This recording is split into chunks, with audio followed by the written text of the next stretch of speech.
Good morning, everyone. Microphone check. Screen check. Looks like everything is working correctly here, I believe. Yes, yes. Yeah, alright. I think, yeah. Perfect. It's always good to know when things are working the right way the first time around, you know? Especially after the weekend. Anyway, welcome back, speaking of, from the weekend. Hopefully everyone's had a chance to rest up and all that fun stuff. Good morning, or afternoon, or wherever it is that you're logging in from.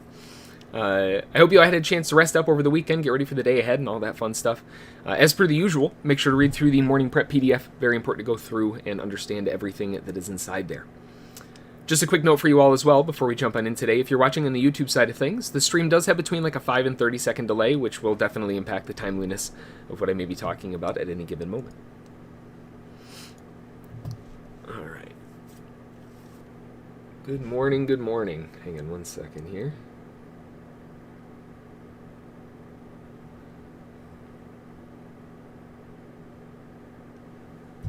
All right. Put that over there. That's good to go. All right. Good morning, good morning. Just want to take a second like we do every day as well, just to thank all of our new members, subscribers, Academy students, VIPs, everyone in between. Thank you all so much for the support. I'm super excited to have you all on board. Welcome to the SSFTG family. Good morning, Ace, Vicky, everyone else so far. Good morning, good morning. If you aren't a member yet, there are a ton of different ways to join the SSFTG fam with us. The easiest way is to join as a YouTube member, and with the join button below the stream, it gets you into the chat room and the YouTube community board and stocks and charts and all that fun stuff, and a bit more behind the scenes and what's going on. Of course, if you want to understand how we do everything, check out the Day Trading Academy along with everything else that we have waiting for you over at SSFTG.com. So if you're here for the first time or the 1,000th, good morning and welcome. I hope you all are ready to rock and roll alongside me today analyzing these crazy markets of ours. Let's take a look at some news, take a look at some charts, see what's all going on for today, and see if anything jumps out. Of course, don't forget to grab your morning DP levels. Those are posted for you this morning on the Major 7. NASDAQ, S&P, Gold, Crude, Euro, Bitcoin, and Ethereum. Whew. Got those running shoes back on. Tripped up a little bit on Friday. Made it almost a whole week. Looking at the news calendar, yeah, man, we don't have a whole lot of anything going on today. The news calendar very, very light. The next announcement's going to be at 10 o'clock, although that said, that announcement is effectively irrelevant. There's not really anything happening at 10 o'clock. That's just the factory orders for August. That's it. I mean, we don't have anything, so we'll just have to play it by ear and see what they want to do today. Let's take a look at some charts, see what's going on here across the board, starting off on the NASDAQ. We can see that the market's relatively sideways, not a whole lot going on in the grand scheme of things. We've got a little bit of, I say a little bit of, a monstrously vicious trap that happened at the lows. just to take everyone out, go ripping higher all the way back up. Now, it hasn't made a new confirmed swing high other than some of these little minor ones, but the next major one is going to be up around the 14,900s. That hasn't broken yet. If it does, that would likely also be a higher low continuation. So if we do have a higher low continuation in a previous major swing break and everything else lining up like that, then, well, realistically, the thing that a lot of bulls are going to be looking for is some continuation movement off of, you know, well, it depends. Right now, we've got it off of an L4. So if we can get a rotation back up to a new high, then we kind of have a game plan as to what we're looking for. But it would be nice to see it break that 14,000, I don't know, 875s, 900s, somewhere up there as proof. Then it would get looking something along the lines of, let's just pretend we're going to go out for a nice 1.38. That would put it at the positive 1 DP. That would be floating around 15,050. Definitely in striking distance. That's not unheard of for the NASDAQ. Might take a day or two. But they could do it in one day, too. We know those. We'll see. Right now, the bulls are trying to get a continuation phase to the upside, but realistically, the bears are still in control. If we're going from the top all the way down to the bottom, especially with that vindictive little trap in there, hopefully my volume will work. Of course it doesn't. Let me go forward. One of these days that volume will work. Okay, and I think this tells us a pretty big story here, although I don't know when that POC shifted because I can't draw properly, thanks Ninja. But the fact that the market came back up, bounced off of that POC point, and we're now starting to rotate back down again, this is suggesting that all of the longs who have been long, probably from up here, have finally built their way down and they're starting to exit. Doesn't mean that it can't go further up, right? But this is a definite turning point. The market's got to break a new high. That's going to be some real proof if they can crack a new high. Likely a very similar situation for the S&P. But as far as the S&P is concerned, we've got a pretty healthy cycle to the downside, except for the last break of the low. That last low break, man, that didn't really do so hot. They bounced off an initially really strong breakdown attempt, and just as strong as it broke down, it shot right back up again. And when it came back, it allowed the sellers to get out maybe at break even if they were lucky. A lot of shorts, I mean, they're probably still stuck. A lot of longs also utilizing that opportunity as a higher low dip buy. And we can see from that perspective, that would be off of an L4. Now, with an L4, the next break is going to be typically, expecting to be an L1. It was a very small break, but they did hold the L1 with man, what a strong continuation up. My concern now is that looking at it from the bears' perspective, where are they trying to come in at? Because the last bull cycle to the upside kind of fell apart, and we initially had this kind of L2-ish gross sort of drive down, but it hit 3 L2s in a row, drove down, broke down into a new L1, cracked lower, and what a shock, came back to an L2. And when a lot of sellers are looking for this breakdown, they broke down again L1. We're seeing this repetition, L2, L2, L2, L1, L2, L2, L1, L2, L2, L1. And then it gets a really shallow break, and that's kind of the end of the move. So the fact that we came back, a lot of shorts were probably looking to sell the L2, and they got just steamrolled. So, noting the fact that not only did the L2s get dunked, we also have the L1s that got smashed as well. I mean, honestly, I think any pullback here is going to be broken territory for the opposite direction. We still don't have a confirmed swing break. That hasn't happened yet. So, from a trend perspective, the bears still win. Got to play it by what we see, right? The bears still win the fight, but it is making sense as to why the bulls may want to be coming in here. If we go down to the low, probably won't work, but I'll try anyway. Please, Ninja. No. I didn't even get the sentence out of my mouth before I started sighing. We roll that into the next day. Was that good enough? There we go. We got the POC back. If you thought the NASDAQ was telling, the S&P is about as cold-hearted of a slap in the face as you can ask for. It's pretty obvious. They're exiting a break even. The proof is going to be a break to a new high. Right now, the bears still win. Hey, Steven, how's it going? Over on gold, we've got this back and forth butt, right? Not back and forth butts, but that's a different music video. We've got this kind of back and forth going on here, which has created a bit of maybe a wedge, and then it was maybe a wedge, and then it was maybe a wedge, but none of them were really decisive enough until here, where it finally broke out with some gumption, right? Now we know, okay, right? Yeah, there's something here. This is more than just maybe a new wedge. And again, I mean, maybe a new wedge, but this is more likely, if anything, the channel, if it is going to hold as resistance. The way that this is moving is they're trying to get the bulls' continuation to the upside, but they're going to run into a bit of difficulty because of the way that they structured it. We've got a wave 1, wave 2, into, I mean, if there is an L6, that'd be it.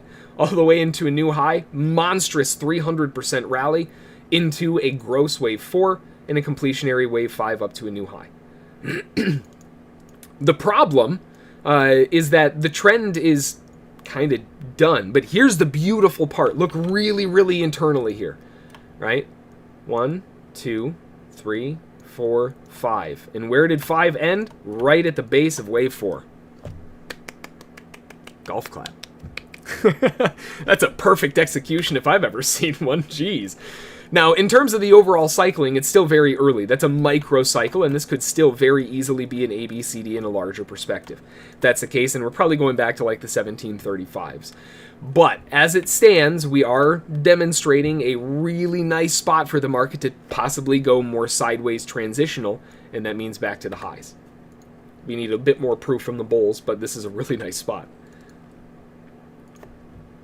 Over on crude, let me zoom back into the 15-minute here. We're getting another break of a new high and continuing back above the 77s. As far as this back and forth goes, I mean, the one thing that's very obvious and stands out is how vicious that low was and the fact that they didn't come back.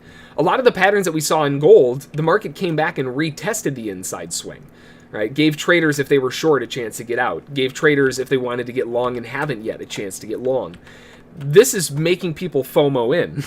This is a different ball game, right? So when we've got this kind of aggressive momentum to the upside, my first thought process is, where's the ABCD? Right? Because that's one of the most common things as far as a wave 4 completion. And if we look at this, we've got this really wild start to the thing. But if we go out to, again, the 60-minute, you've got to go a little bit further back. But the overall cycling, you can see that new low kind of kicks off from here. So if we've got this initial structure, we've got this really wild, wide move going on. And, well, really, if we look at it from a structural standpoint, this fits as an impulse. So what is this move up doing? All it's doing is doing its job. It's finishing what it's supposed to be doing. So upside objectives, 0.61 or so. I mean, it's a crazy wide pattern. But if you look at the previous swing, it didn't invalidate it. That is a perfectly valid impulse move to the upside. In only a way that crude oil could do it, right? I mean, what a mess. But sure enough, here we are. So we're working back up to the finish of this move, and really, I mean, looking to finish off the completion at a 0.61, 77.55. That doesn't have to end there. I mean, if it wants to go a little bit further up, we could be looking for 78.56, or potentially even a 1-to-1 move that puts it back to the top of the channel at over $80. I mean, this has got some serious potential here, especially for a Monday. Plenty of time in the week to hold this impulse leg and keep this thing going. Beautiful structure. As far as the Euro's concerned, the Euro's been just absolutely obliterated and falling apart and collapsing, and apparently the Euro's going to zero? I don't know. I mean, in all things realistic, the big move here is on a much larger scale. We've been talking about this on a daily. From the perspective of where we are on the 15, all we can really look at is what's happened on the most recent fall since the latest major trap. There's been plenty, but if we go from the high over here, right, over here, that's the wrong tool. Let me try this again. If we go from the high that trapped everyone overall to the low, that first pulse down was very aggressively, assumably, bought into. It could be shorts taking profit, could be longs buying into it, I don't care. Doesn't really matter. All things considered, they were buying into it, more likely shorts taking profit, right? I mean, but as things developed and the market continues into the lower high, the POC stayed there, right? It didn't move. We start getting a little bit more sideways consolidation, a little more sideways consolidation, get a beautiful little wedge forming inside here. A little more sideways, the POC shifts up, and they start losing ground back to the downside. So obviously they built for a long time. I mean, the majority of the day they were building into shorts up there. Given that that's worked out pretty well, that would have to be a fairly obvious starting point. Now, assuming that those are the shorts who are working their way lower, let's see, have they moved? Looks like they've probably exited some or potentially even reduced most of their positions at 17,340. Let's keep going down to the lows. Hasn't changed. Bugged volume. Hasn't changed. Bugged volume. No change. And if we go all the way across, there's finally been a shift. So, what can we ascertain from this, right? What makes sense from what this is doing? Realistically, shorts built up for the majority of the day. They took profit on the initial dive going into the weekend. Boy, does that make sense, right? Take profit going into the weekend, don't want to risk full position size? Okay. Psychologically, that makes sense. Let's follow along with the story. They take profit, it opens up and keeps going. They re-add. Hey, I shouldn't have got out of this. This looks really good. Let's jump back in. We start seeing them continue back down. More profit taking coming in down at the lows, and maybe they re-enter, maybe they don't. Maybe they exit a little bit more on the way down. But one thing's for sure, we don't see any change of the guard until down here. So what would make sense? That would make sense to be, well, visually, probably about a 7-to-1 target, right? If we look at where their average was. I mean, basically nothing. That's 3-to-1. And here's a little bit of extra proof. These are the things that really help us understand that we are on the right story. Where's the 3-to-1? Did anything happen at 3 to 1 that would suggest that we might be on the right trail? Those are the little clues, the little nuances that you want to see. Let's go out to a 5 to 1. Where's that? I wonder. Okay, I think we're on the right track here. I think we're also significantly larger than 5 to 1. Where's about 7 to 1? Where is that? Okay, nothing at 7 to 1. I don't even know. What would be next? 10 to 1? 15 to 1. It'd be like 3 to 1 in the bigger picture, right? Nope, not quite 15 to 1. I mean, as we can tell, this has gone so far. This is what you call icing on the cake, right? This has gone way further than they were expecting it to. Now, that doesn't mean that it can't go further, but what it does mean is that when it's not going down anymore, they're going to be a lot quicker to fold their hands, right? And that's why we're seeing such a strong pulse to the upside. That doesn't mean the market's reversing. It just means that the shorts didn't want to give back everything. So, realistically, where should it come back to? Well, the last time we had any realistic targets was back at the 1.17 hundredths. So, that would be a logical point of interest in the market to want to drift back to before we find any selling interest. This is like a massive reward to risk to the downside. They're big and fat right now way down there. They ate real well. They got to take a break, right? Take a rest. Let them come back to them. Let them take that Thanksgiving nap, whatever it is. It's too early. Don't talk about Thanksgiving. Stop it. We can't talk about Thanksgiving yet. We've got, that's a major zone of interest, 1.17, right? And that would be a logical, psychological point for the market to come back to. Over on Bitcoin, mostly sideways, but I mean, look at the sideways action here. Talk about pent-up aggression. I don't want to draw the volume on here because my charts are going to crash. I know how Ninja works with volume for that. But, I mean, really, look at this thing. From the bottom to the top, we've got wave 1, wave 2, big, gigantic blow-off. And, maybe this is all just part of wave 4, wave 5. But, really, this thing hasn't stopped going up. It's been higher highs, higher lows. A logical point of interest just underneath the 47,000s. Pick up on a nice little dip. Could be nice. Still continuing. Still trying to hold higher. Man, they've got to break some of these previous swings. What was that last? They broke that one, right? Yeah. 48,800. So that's something that is totally different. That hasn't happened before. This is a different ball game. Man, things get really, really interesting on Bitcoin as we go into the end of the year here. Ethereum also looking very, very interesting with a strong rotation to the upside. But the unfortunate thing for Ethereum, and I can barely fit it on the chart, is the last major confirmed swing still hasn't been broken. Bitcoin did. Ethereum didn't. So, not a full-blown crazy reversal yet. Close, though. Hi, crude! Holy crap!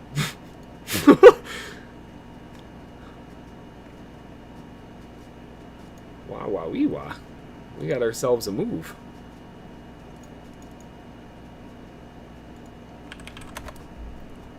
Jeez, oh Pete. Well, crude oil's already made it up towards that objective, but Shiba's over 1,000, baby! Woo! Yeah! Get it. Shiba's over 1,000. Wow! Keep on going. That's what I'm talking about. Holy moly.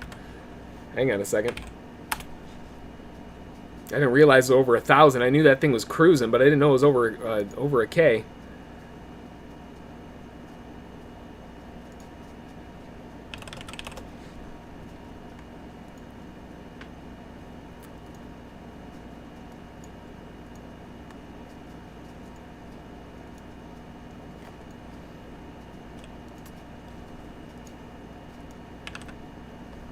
Hang on 1 second.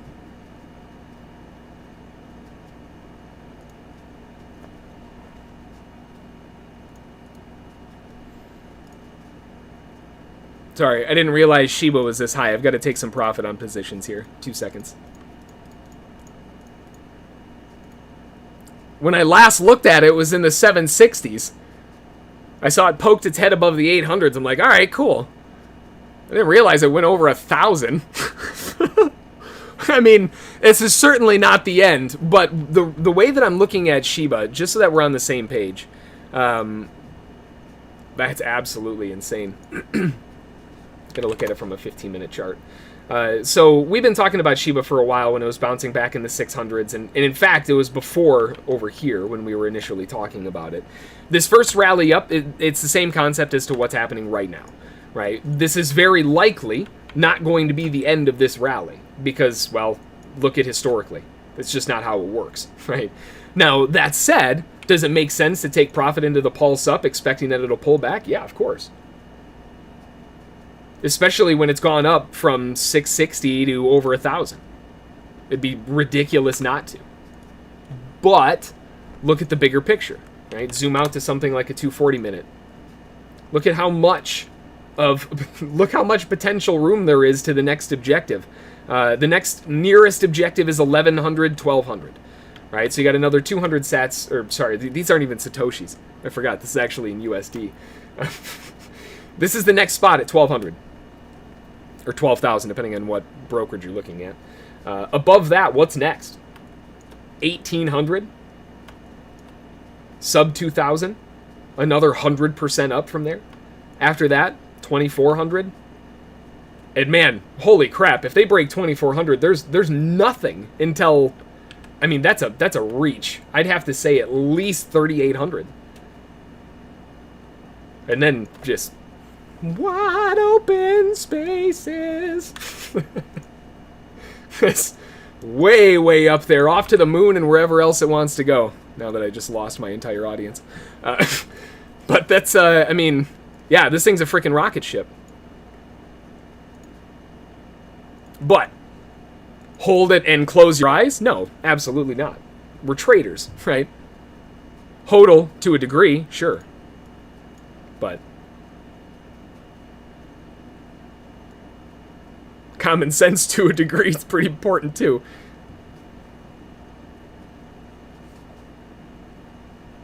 Market just going back and forth. Crude oil catching a really, really strong rally to the upside and churning.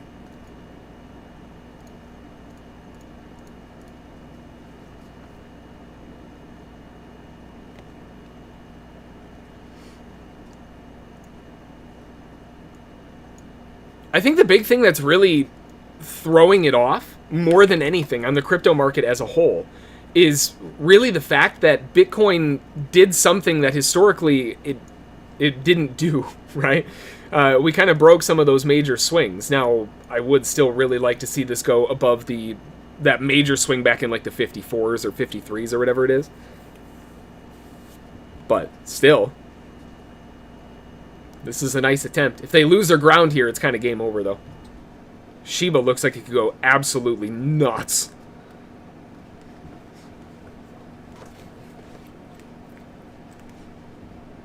Would you buy Shiba now? I was just talking about taking profit into the rally up. So would I buy now? No.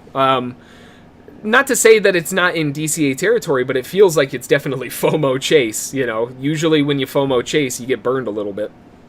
Or you certainly don't get the best price in hindsight.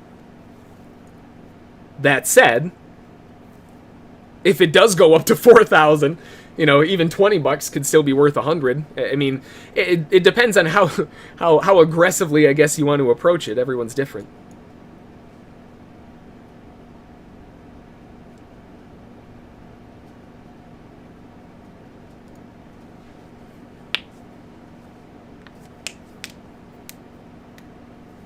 Market chopping back and forth a little bit here. It's still a couple of free Starbucks. Yeah, I mean, seriously, that's the thing.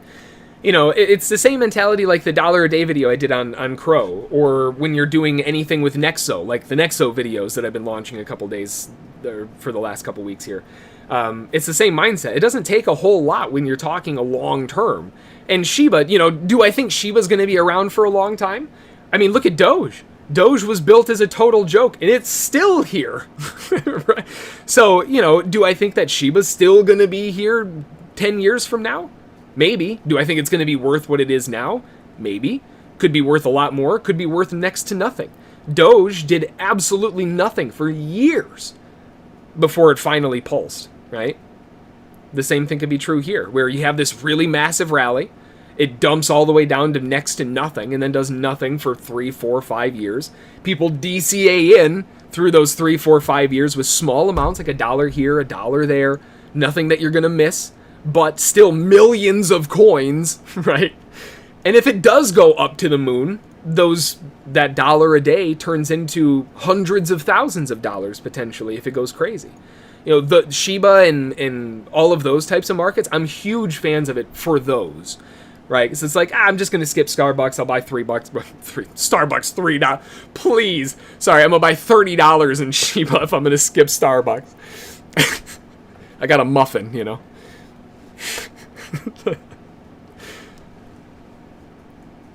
But you get the idea, right? It doesn't take a whole lot. And if it does go absolutely crazy, awesome. And if it goes to zero and it's worth nothing, you missed $1 a day, $2 a day, $1 here, $30 on Starbucks here. You know what I mean?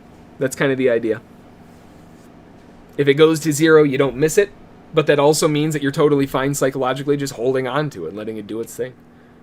I say that.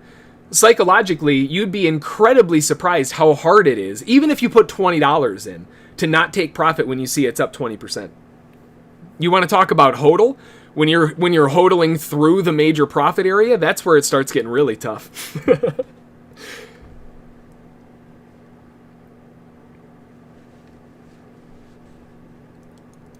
Euro's still continuing to the upside overall. The NASDAQ just kind of going sideways a little bit. S&P sideways. Crude's got a heck of a move to the upside here. As far as the S&P is concerned, I'd really like to see the S&P go one more time to the upside before we get something going.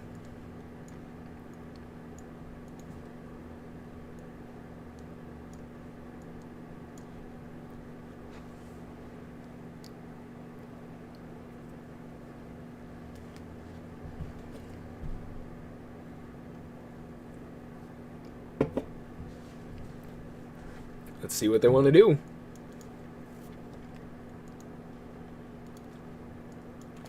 As far as gold is concerned, looking at the overall cycling, what a mess of a top up there, but that last rejection was beautifully off of an L3.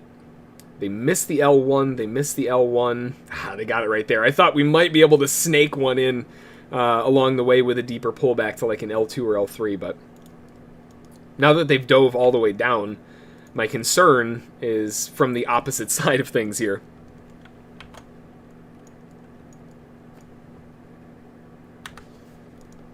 Gold could get weird. Got a minute and a half until the open, right around the corner here. Let me get more zoom going on here on the... let me erase some of these old drawings too, just so they don't mess me up.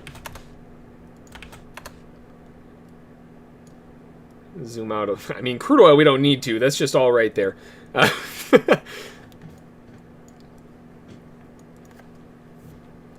1 minute until the open.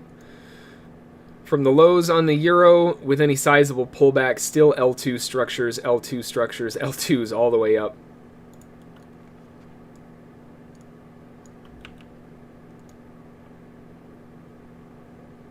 Gold will be interesting if they can break a new low.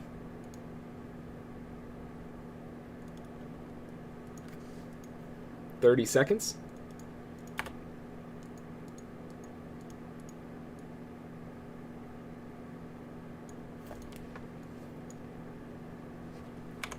So of course, gotta be eyes out. If it makes a new low.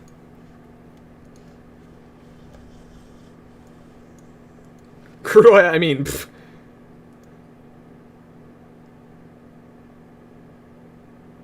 L1? I mean, it's like the only thing. 9:30 open hits.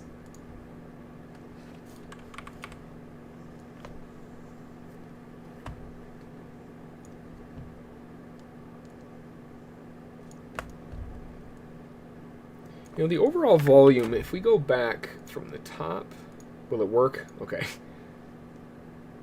Eesh. 726 POC rejection. That's not happy. The S&P already had theirs, right? Kinda.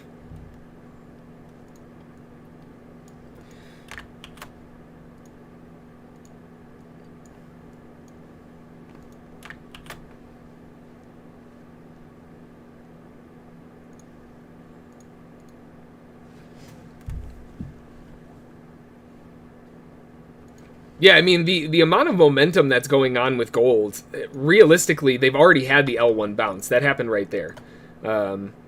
Maybe another reload or a continuation back to the upside. Their upside targets are still way up in the stratosphere. Even from a swing gap perspective, I mean, the closest they've come is right there.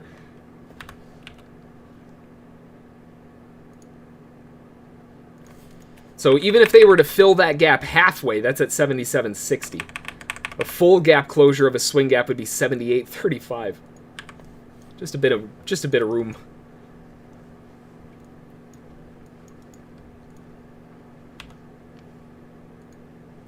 All right, the S&P does rotate up to a new high.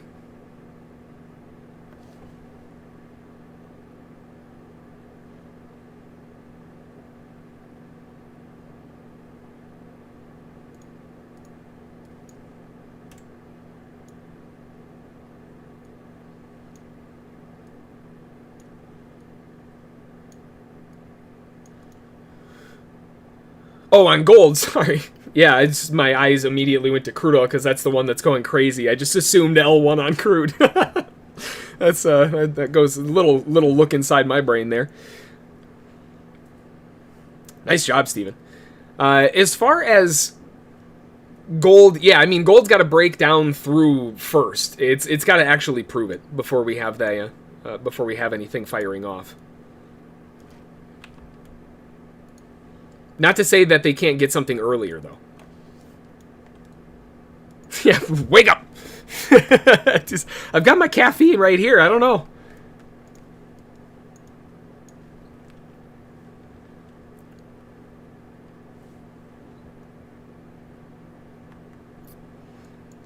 As far as the S&P is concerned, the bulls are trying to rally up, and given the fact that they've missed that 5150, I do have to at least give them a little bit of a... Well, I gotta believe them at least a little bit. Main objective, though, would be to get up into the 50s for shorts to come back in. Or at least try.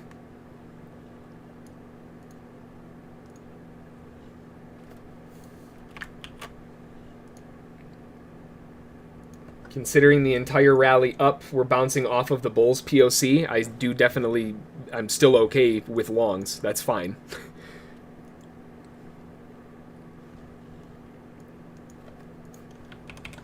Turn those off so I can actually see.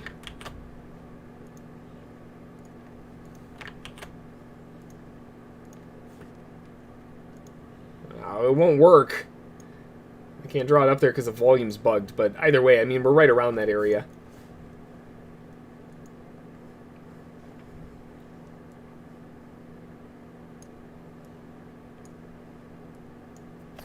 All right, now that we know where we're at,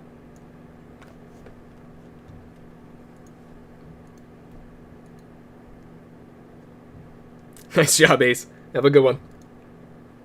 NASDAQ's catching a little bit of downward pressure here. That's really about it. I mean, all things considered, it's not really proving a whole lot. The S&P zone of interest is going to be back in the 35s or so.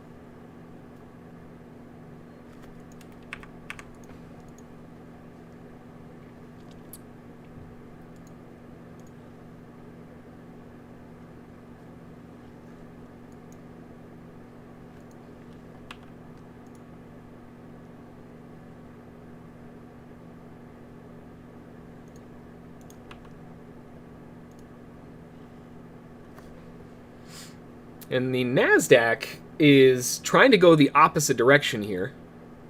A little bit of a different look.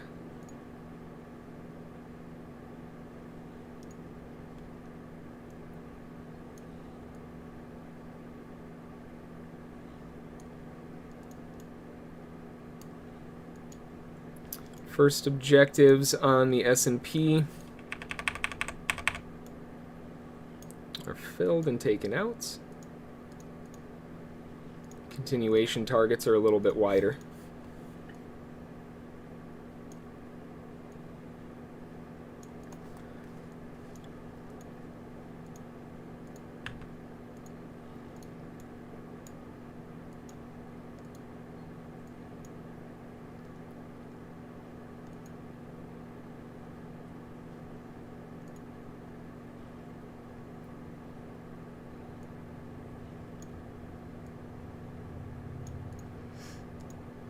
And also with this drive down, the NASDAQ is setting up potential interest for the short side. So we've got a little bit of a both sides of the fence going on here.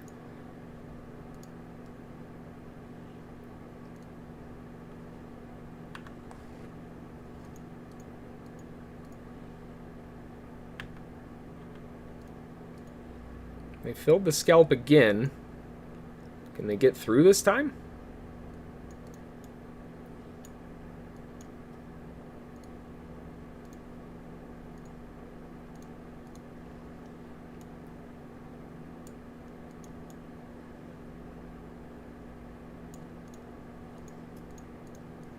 The NASDAQ's going to move too much for me to do limit orders. The S&P is at least slow enough.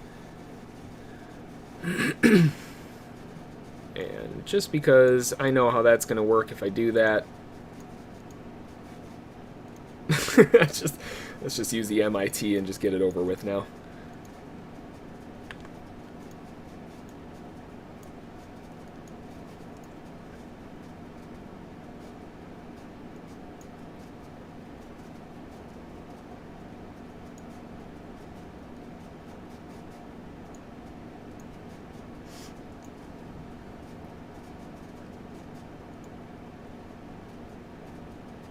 Just picking off those little scalps that the S&P is offering up, but it's not breaking away from the scalp area, so I'll just keep taking the scalps, I guess.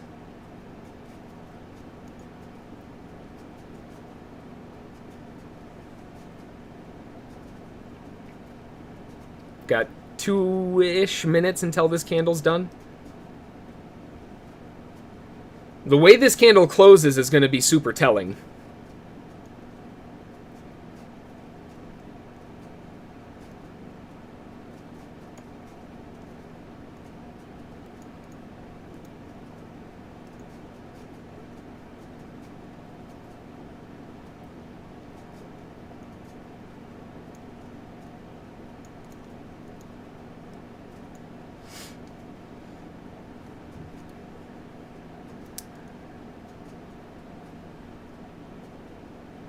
The NASDAQ for the shorts, at least, on a continuation phase would be in like the 72s, but the S&P is long and working very nicely to the upside.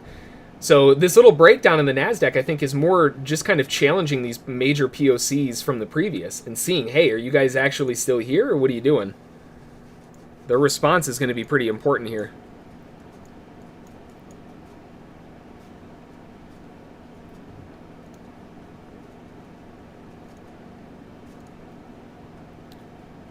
See what they want to do around the 70s for the NASDAQ. That's the area where the sellers, if they're going to try to take it, that's the spot.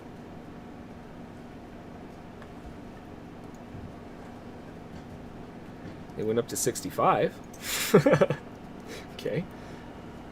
They got 30 seconds left on this candle on the S&P, and this candle's looking mighty bullish. Even though it's a bear bar. We'll see what they're able to finish off, but sheesh.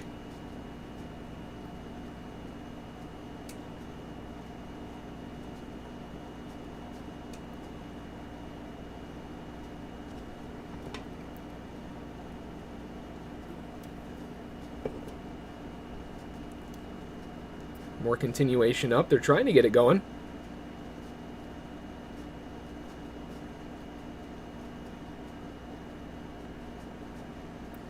Very bullish bear bar, if that makes sense. Crude oil breaking away through the highs.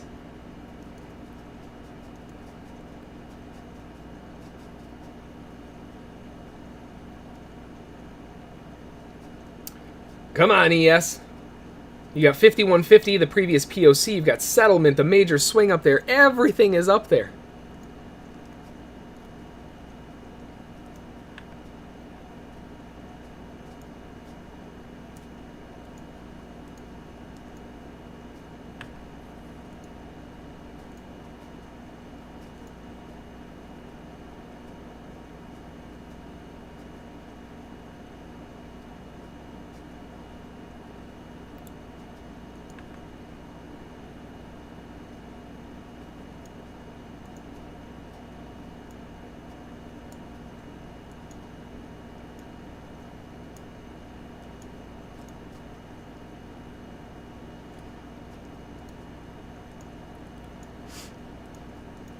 I think limit orders are going to be too much management right now.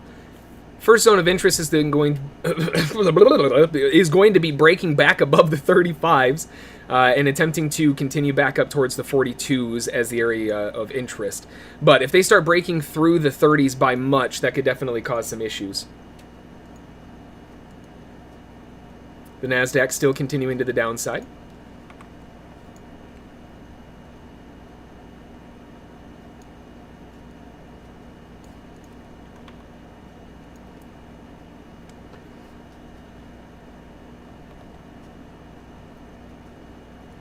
The POC is on the chart. It's just further back. Sorry, it's out of zoom. it's there. It's just I zoomed in a little closer. The POC's back in 19s.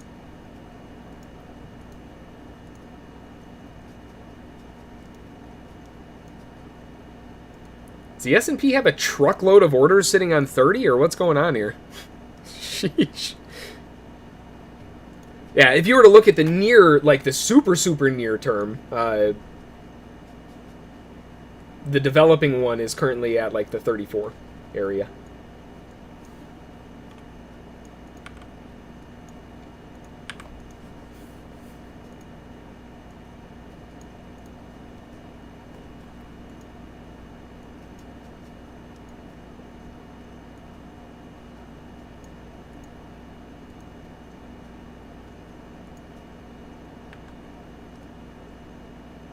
S&P does actually finally crack through the little 30 area. Right on top of that previous major swing. The NASDAQ still getting clubbed to the downside.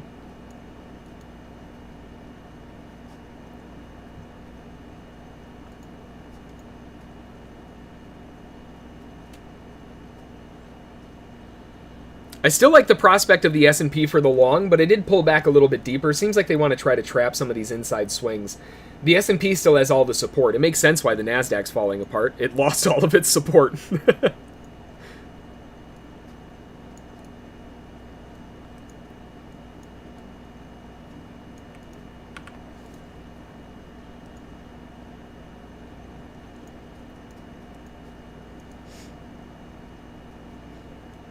Can you explain? Oh, yeah, definitely. Yeah, in training. Sure. No problemo. Man, crude oil is just screaming right now. NASDAQ, honestly, this move down, given the fact that the S&P is still staying healthily propped up, seems like a lot of traders got stuck, and they're looking for a re-entry down in the low 60s. For longs, like from, excuse me, from like a swing perspective, major swing perspective, that spot seems like a real big real big zone of interest.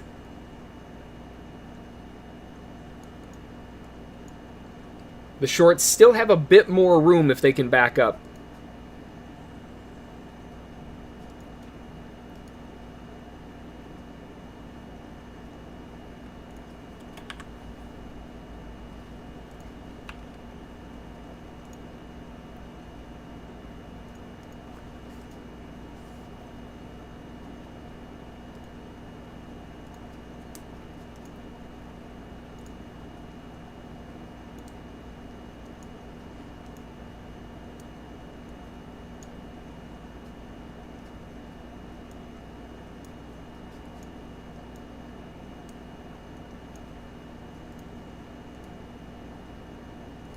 Let's see, 3250. There we go.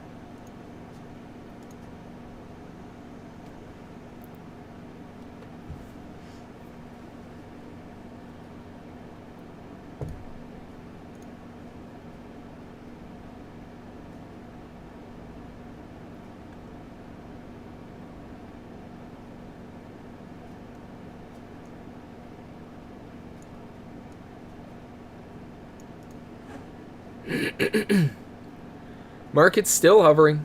Gold having a bit of a corrective phase back towards the same zone of resistance. That's right around like the 53.9 area.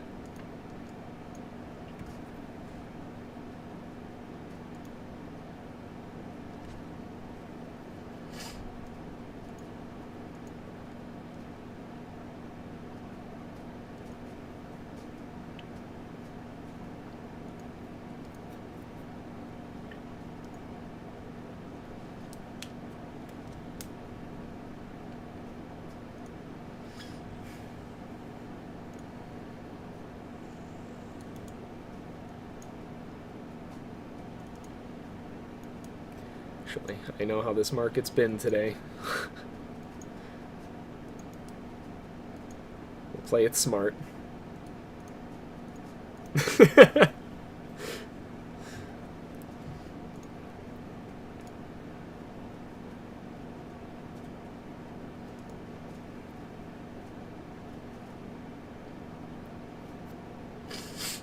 NASDAQ still getting pushed down to the lows, and that zone of support a little bit further down, 560s, 540s, but that's for the longer term swing.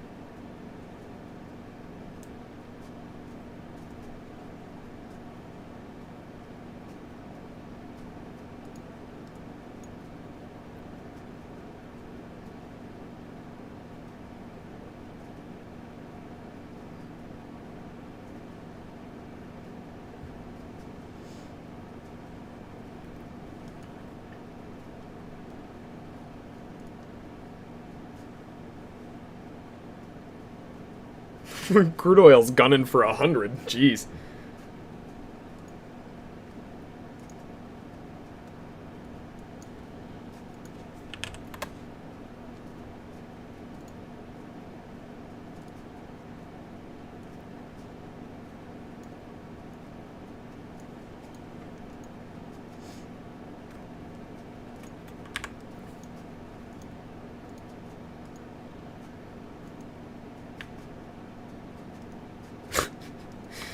Okay. Didn't want to give me that one, huh? All right.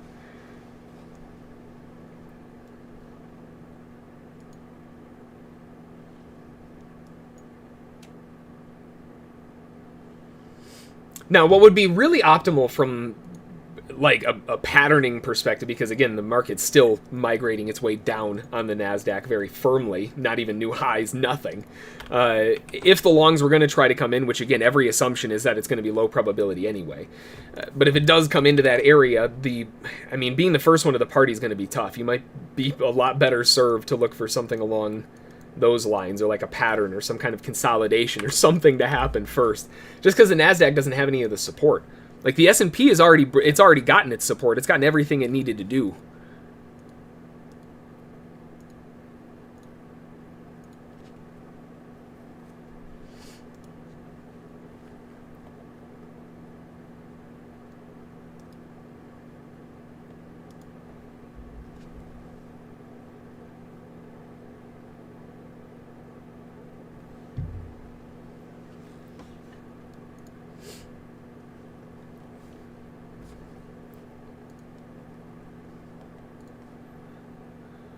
Jeez, oh Pete, crude oil's going crazy.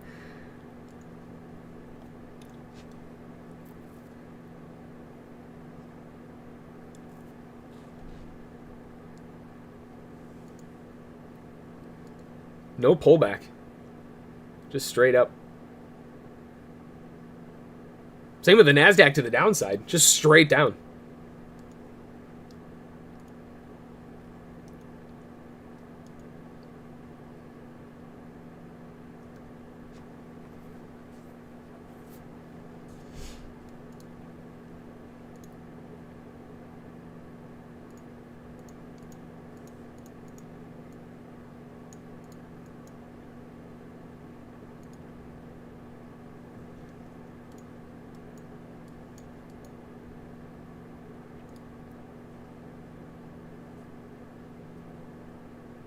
We'll see what the NASDAQ's able to accomplish, but There has been very, very little corrective phase, and now we're already almost down to that target. I mean, they plot a strong bull bar here, which, keep in mind, is still like 4 minutes. But a strong bull bar could easily be the reversal candle that those longs are waiting, just the way that this dive down happened. We do have a new low, though, which means that this is all part of the impulse. Also means that as long as you have eyes, you probably realize the POC is going to be back in all that mess at 700.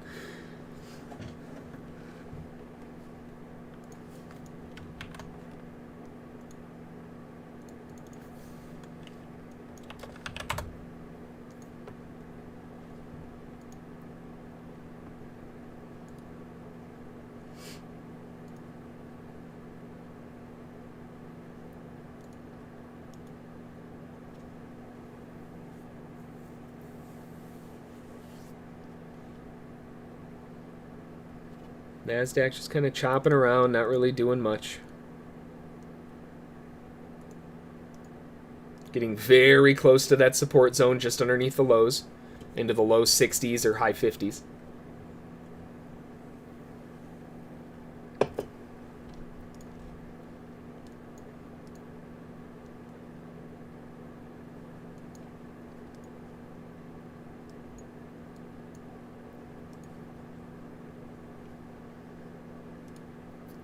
Man, if this gets much more momentum to the upside here on the S&P, the shorts are going to get clapped. They're going to run into some issues here if they come in too aggressively. They need to push back now off of these 32s if the sellers are going to hold it. I'm giving them pointers. That doesn't help me at all, but...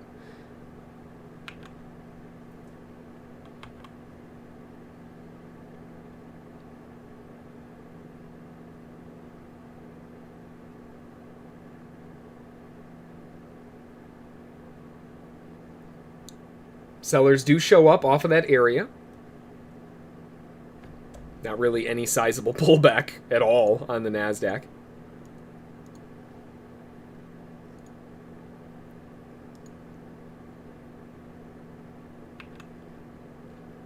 I will utilize a 1 contract at the least for a hedge to the downside. But primarily just because I've got this extra 1 with the S&P. And if we can get a pulse down to a new low to finish the job, then fine. But it's purely for a hedge. As soon as the S&P is off, the NASDAQ's coming off too, so...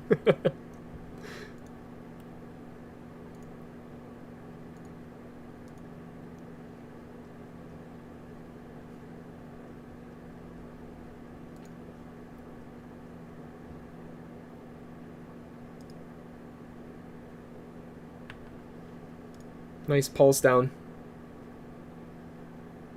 Again, I'm just utilizing the fact that any short that I take on the NASDAQ is effectively free. So I can kind of be aggressive as I want because that's my hedge position.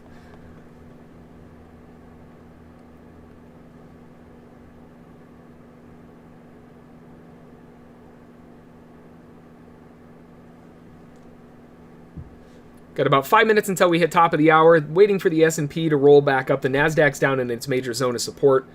The S&P is just hovering. Hey, Shom, how's it going?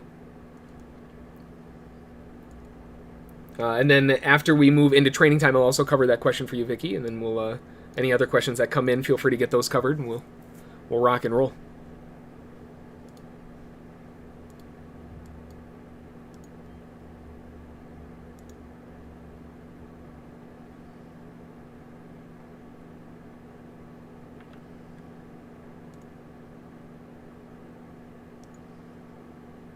Nice little spot to re-add into the into that hedge, and a nice little push for a quick 20. Sure. It's like eating a soup with a fork, hedging. No, not the way that I hedge. You'll notice I'm in, out, in, out, in, out. I'm using this volatility with the understanding that I know that if I end up getting stuck in my position in the NASDAQ, then I'll just hold on to it and exit when I exit my S&P position. But along the way, I'm going to scalp the NASDAQ like it's going out of style, because I can. So I'm using it to buffer the difference. So if I end up having to eat a loss or two on a couple contracts for the S&P, I've buffered it with the NASDAQ. Not to mention the extra, what do we have, 3 or 4 scalps on the S&P from earlier. So it's all kind of playing the hedge. Now, if I were to enter and just leave it as is and just close, then yeah, it's like eating soup with a fork. I scalp my hedges, though.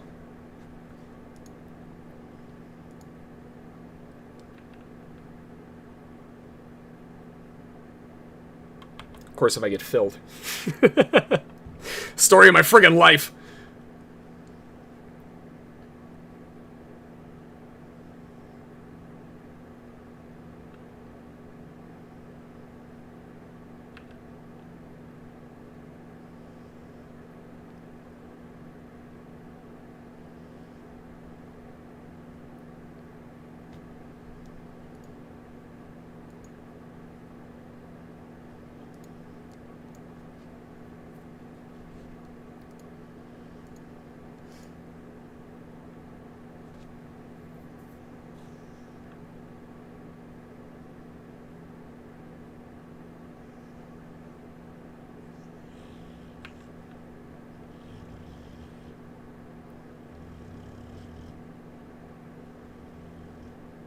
I'm going to reduce one of them on the S&P. And that's actually a perfect example right there. I'm eating one of the losses. Remember, first in, first out. But the majority of that loss has already been easily compensated by the other scalps along the way.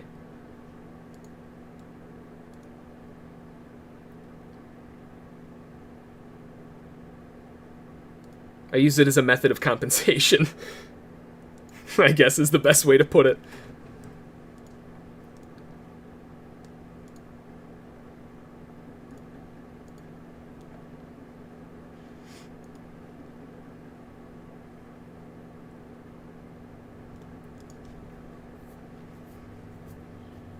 And now this way, so long as I stay in both, I'll just exit them at the same time.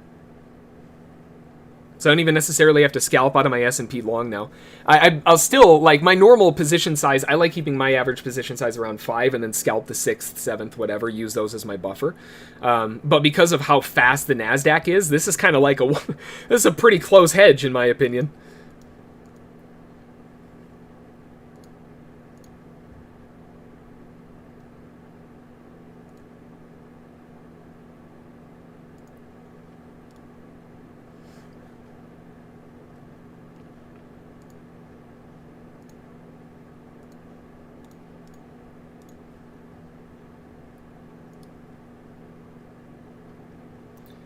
The upside on the S&P is going to be back up.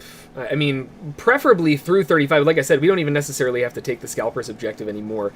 I'd like to see them break above that, which is why I'm still monitoring it. But the overall target to the upside is going to be a little bit potentially larger, closer to like a. I wish the 2-to-1 fit a bit better. It's kind of a bummer, but it still fits inside of the previous the previous major swing in the settlement. It's got a couple things going for it. Hey, Bram, how's it going?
All right, here it sits, not really doing much of anything, but getting a little more continuation. 10 o'clock here, right around the corner. I'm going to use this dip back as a way to exit the potential quote-unquote hedge on the NASDAQ, because I believe this volume down has got some potential to stick. Yep. Looking into the secondary objective to catch this next rally to the upside. The hedge served its purpose. I don't need it anymore. Let's look for the follow-through.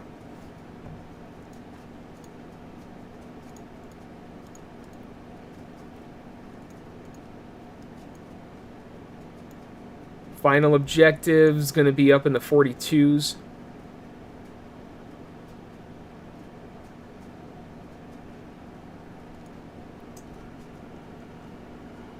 Getting a pullback to the break-even point. Buyers attempting to defend it.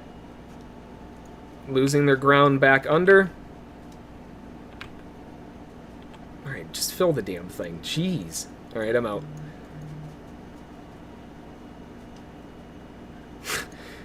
We slid back down through the break-even point. I don't want it anymore. I tried getting the long. It had its chance to rally back up. I liquidated my hedge. I got rid of all of my protective measures for that. It had to go. It didn't. I don't want it.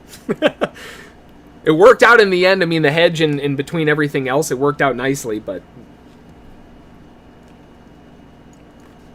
All right, we are after 10 o'clock, so it's a perfect time to transition right after a trade. I might have to cut that as an excerpt for utilizing a hedge. That was a really interesting way that all played out. Ended up playing out in the positive, which is always nice, but it's just kind of interesting how that all worked.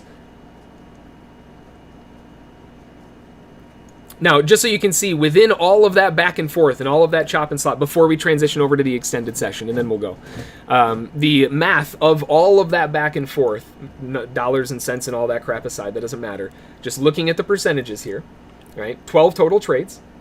Average win was 14, average loss was 10. It's a 1.3% or 1.3 ratio with a 58.33. It looks like crap, but we already know the trader's math is good. I don't even need to do the math, right? We already know that math is solid. So even within all of that back and forth and chop and slop, with a hedge and with everything, you can still see, as long as you're maintaining your math, you'd be all right. You just got to keep your cool. Make sure you're managing it properly. Good thing I jumped ship on the long too, huh? It's almost like everybody else is doing the same thing, I think. Let's transition over to the extended session. If I missed any questions, feel free to shoot those to me via email, and I'll get those covered for you from there. Otherwise, though, that's really about it. Relatively solid morning. Had a little bit of a hedge. Didn't really work out as intended, but we made it work. Kind of brute forced our way through that one, but either way, that'll do it. Like I said, if I miss any questions, get them in the comments below on YouTube, or shoot me an email if it's a little longer, jhb@ssftg.com.